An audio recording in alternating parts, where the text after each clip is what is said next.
Hello everyone, welcome to Power Automate tutorial with Level Up Tech. In our previous session, we have discussed about the actions which were under variables like assigning the value to a variable using set variable activity and the other activities which are related to list, right? So in our today's video, we will be going forward to this conditional statements. We will be seeing what is conditional statements, why we need it, and when we need to use what, because like in conditional statements we have multiple things like if else switch and other stuffs, right? So we will understand it in theoretical way first and then we'll jump into Power Automate desktop. Okay, so here why we need to use conditional statements, right? Suppose a person has to decide, okay, whether he is eligible for voting or not. So what is the criteria that we have currently? If the person attains the age 18 or more than 18, then he is eligible for voting, right? So in this particular scenario we need the conditional statements. Based on particular scenario or based on particular criteria we are taking the respective actions, right? Then we can call this as a conditional statements. Okay, in Power Automate, we have multiple conditional statements. Okay, one is with the combination of if, and the other is combination of switch. Okay, so if you are going to use if, then these are all the combinations. You would be having if, else if, and else. And if you are going with switch case, then we will be having switch case and the default case.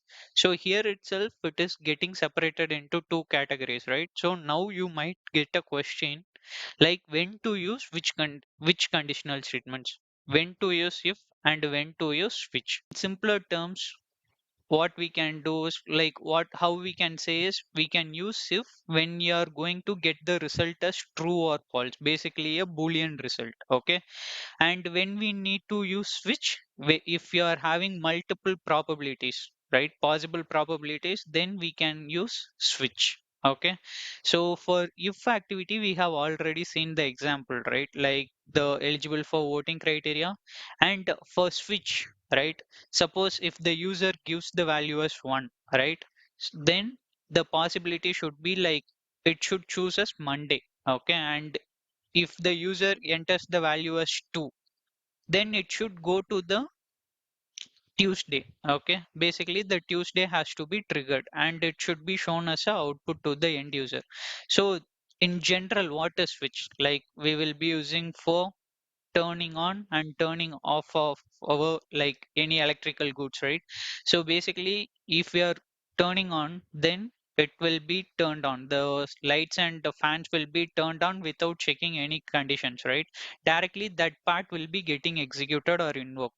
So similarly here also, based on a single input, suppose if user gives the value as 3, then Wednesday needs to be displayed. So here we are dealing with multiple probabilities. That's when we have to go with switch activity. And if you are going to decide based on true or false conditions, then at the time we can go with if activity. Okay, so the same thing we are going to demonstrate with the help of Power Automate desktop. Okay, so here I have already written the code. As we already know, in our previous session we have discussed about this activity display input dialog. Just to reiterate why we need to use this activity: to get any input from the user at runtime, then at the time we would be using this display input dialog. So here we are asking the we are telling the user this is a selection process, and we are asking the user whether the candidate has been selected or not. Okay, and if the user enters the value, right, then that particular value will be going to get stored in this particular variable HR review. Okay, so this is we are doing in the first line. So based on this particular input whatever user is giving, based on that only we are going to further decide whether the candidate has been selected or not. See, here what we are doing, here we are checking whatever user has provided, right? Suppose let's say user has given the value as selected. So we are checking whether that value is equals to this value or not. If both are is equal, right? Then this particular whatever we have under if this piece of code will be getting executed. So display message, it will give us the prompt window saying like the candidate has been selected. Okay. And if not, then we are checking with another condition like similarly. So this HR review will hold the input that is being given by the user, and here we are checking with this particular value. Whatever value that is entered by the user is equals to this value or not, we are checking. And if this condition met, right, then this particular logic will be getting executed. And if the both of these two logics are not true, okay, user didn't enter the value as selected and user haven't provided the value as hold. If he is not providing anything, or like if he is not giving any of these two, right, then the execution will be automatically moved into this particular block saying the candidate has been rejected. Okay, so this is the example for if actions. Okay, so we have if conditional statement, right? So this is the example of if. Okay, and the next thing is again we are trying to get some input from the user. Here we are asking the user to enter the number. Okay, if the user enters the value as 1, then Monday will be displayed to the end user. See here we are passing this particular input only. Okay, whatever user is entering, that will be getting stored in this day details variable, and we are passing only that variable over here. But whereas in if block, we are checking with multiple things, right? We are passing the value as well, the variable as well, and we are checking with some value as well, right? But here it is completely opposite. Just we are passing the value which is being provided by the user. Okay, and here we are checking if the user is entering the value 1 or not. If he has entered the value as 1, right? So if the user enters the value as 1, then this particular piece of code will be getting executed saying Monday. Okay, and if it is 2, 3, 4, 5, 6, the similar things will be getting executed. Okay, in each of its respective block. And we have one more thing, that is default case. Why we have default case? Let's assume the user haven't provided any of this value like 1, 2, 3, 4, 5, 6, 7. Totally we have 7, right?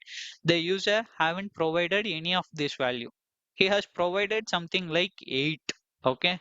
Then in that case, 8 or 0, something other than these numbers. Okay. Then in that case, we have to display some random message. Okay, some random message saying please enter correct information. So this is where we will be using switch activity. Okay, now I'm going to run the bot. Just observe closely. Let me maximize this, okay, for you guys. Now I'm going to give the value as selected. So what we have to get as a output, we should be getting the output as the candidate has been selected.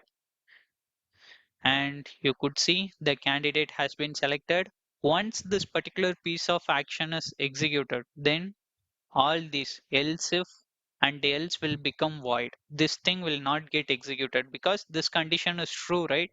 So other things will not get executed. Suppose if this condition is false, then it will move to else if block and this particular piece of code will be getting executed only when this piece of condition is true. If this is also not true, then it will directly jump into else block. Okay, so we will see that also in a while. I'm going to click on OK, and now it is going to the switch case. Okay, now it is asking to provide the input. So I will give it as 3. I'm giving the value as 3. So our expectation is it should display the result as Wednesday, right? So let me click on OK now, and you can see it is directly going to case equals to 3 and it is skipping these cases. Okay, and I'll hit on OK. Now the execution will be getting stopped and it will not go to default case and all. Okay. Now the another scenario. Okay, so I'm not going to give the value as selected. Instead, I'm going to give the value as hold. Okay, I'm giving on OK, and it is directly going to, it will be checking this particular condition. So how it will check? Here we have HR review and this variable will hold the value as hold. So it will check hold equals to selected or not. It is not, right? So it is directly going to next else if. And here it is checking this hold is equals to this hold or not. Yes, the condition is true. So it is displaying this particular piece of action, right? Now again, I will give it a something like 5. So it should display the result as Friday, and we can see it is working as per our expectation. So the last thing, we will not give any values, okay? So we will not give selected or we will not give the value as hold. Instead, we will give it as NA. Okay, so now this particular piece of action will be getting executed. The candidate has been rejected. After checking these conditions, it is going to this particular block because nothing is true. So we have only one thing that is in the else block. So this piece of code is being executed. Now, again, I'm going to do the same thing. We are going to test the negative scenario. Okay, I'm going to give the value as 8 and we don't have anything which is related to 8, right? So now I'm going to give OK, and you can see it is directly going to default case saying please enter the correct information. Okay, so now I hope you guys understood the conditional statements, when to use if and when to use switch and what is if and what is switch. Okay, thank you so much guys for watching this video, and have a great day ahead and happy automation.